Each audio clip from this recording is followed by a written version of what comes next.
Hello everyone, this is Cthulhuigi, and welcome to Let's Play All of Our Friends Are Dead. This is a pretty obscure indie game, I guess. I just sort of found it linked on a forum I was looking at.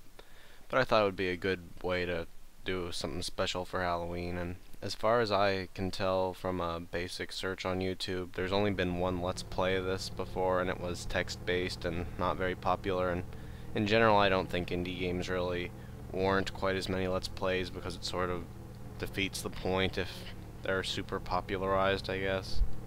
I don't know, I don't really pay too much attention to that stuff, but I figured this one wasn't like anything super old. No big Let's Players has done it, so I figured I'd try this out. Anyway, it's a pretty neat, scary-ish, I guess, if you're easily scared. 8-bit shooter type thing. It's really more of an art game than actually supposed to be hard or anything, and it comes with save states, and I will be using them because there are some points where I will die pretty easily, and it's annoying to do stuff over just because I'm dead. But yeah, this is a pretty creepy game. I'm not overwhelmingly creeped out by anything really, but I think it is still notably interesting for that.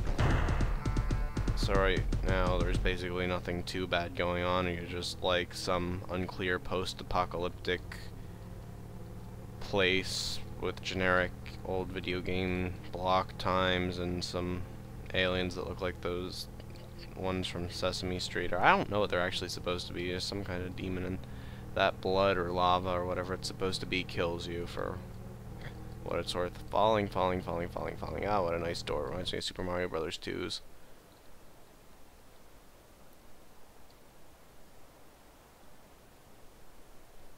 And I don't get what the background is here. I mean, you could say you're completely falling and you're descending into hell or something, but I think the point of this game is it's not really obvious what's happening, so trying to make sense of it isn't really the best thing. I mean, something like this doesn't even really warrant being Let's Played. It sort of speaks for itself more than a lot of mainstream games do, but figured it would be interesting. Oh, this is pretty cool. Let's see this surviving family down here. Oh god. Yep, but yeah, this is a pretty rad game. Still not really sure how Camtasia works out. This is only the second time I've tried to record anything with it. Frame rate's a little slower than it is when nothing else is running, but hopefully the sound and everything's being captured alright.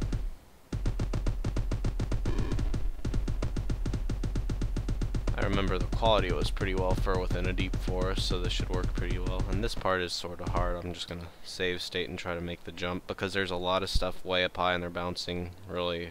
I mean, if you go up there, which I think I've done once, you can see a big pile of them just falling down over and over, but that only really bothered me the first time I did the level. After that I sort of just jumped past it, and most of the time it works fine.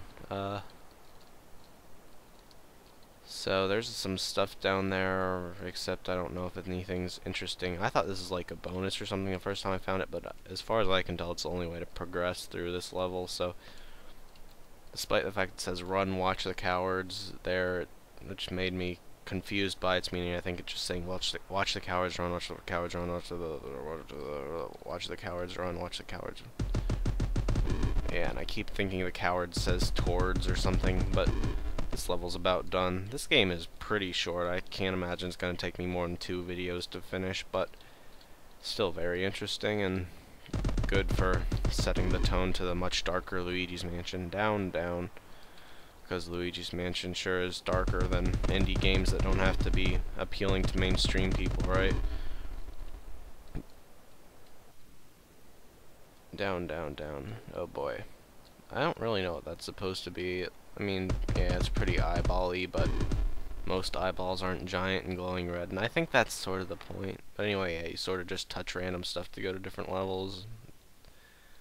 I don't know what these are supposed to be. I assume I'm not supposed to. I thought maybe I was supposed to, like, keep in line or something, or it would kill me, but nah, this game doesn't really throw that many surprises in terms of gameplay at you. These are just background objects. I mean, something about the way they're shuffling along makes them look like zombies, but really I think they're supposed to be injured people or something. It would make more sense from what little you can tell, and I like blowing up all the barrels. And oh, look, another lace of family in case you missed the first one.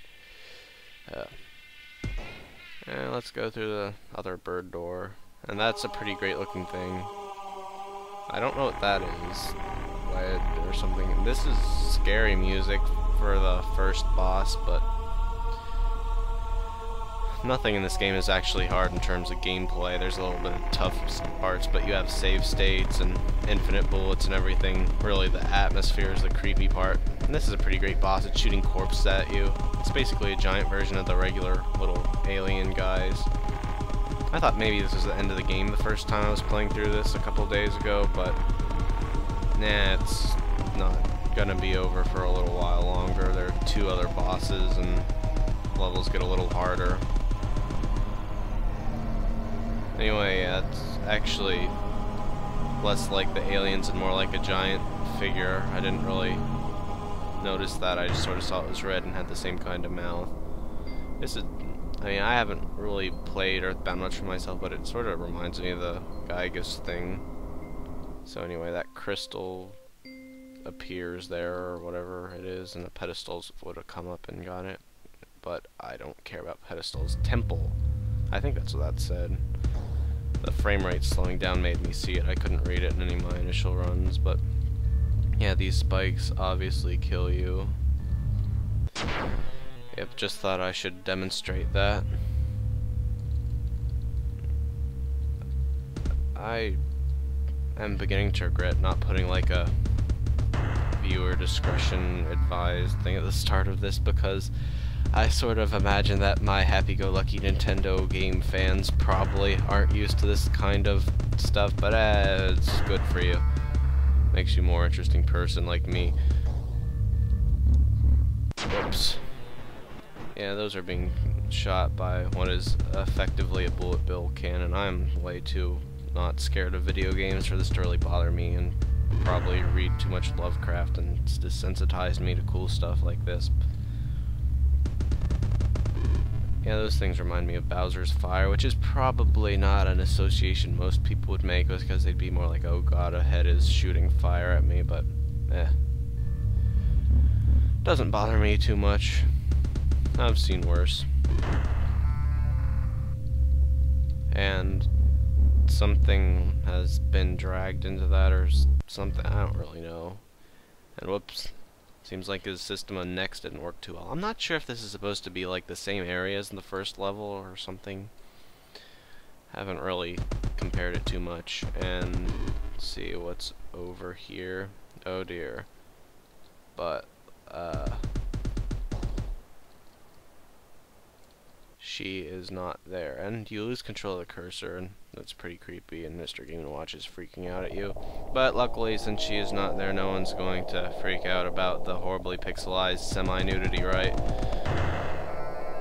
Yeah, I sort of think anyone who's made it this far into this without getting freaked out probably isn't going to care about that. And honestly, I don't care if 1 or 2 of my videos end up being flagged for terribly inoffensive things. I can deal with it. Don't think it's going to cause any major problems. I mean, the other Let's Play of this isn't flagged, so maybe it wasn't the best idea to give people ideas, but I really think that's not a central part of the offensiveness of this game, so I don't even think it's offensive myself, but I can see some people probably wouldn't agree with me.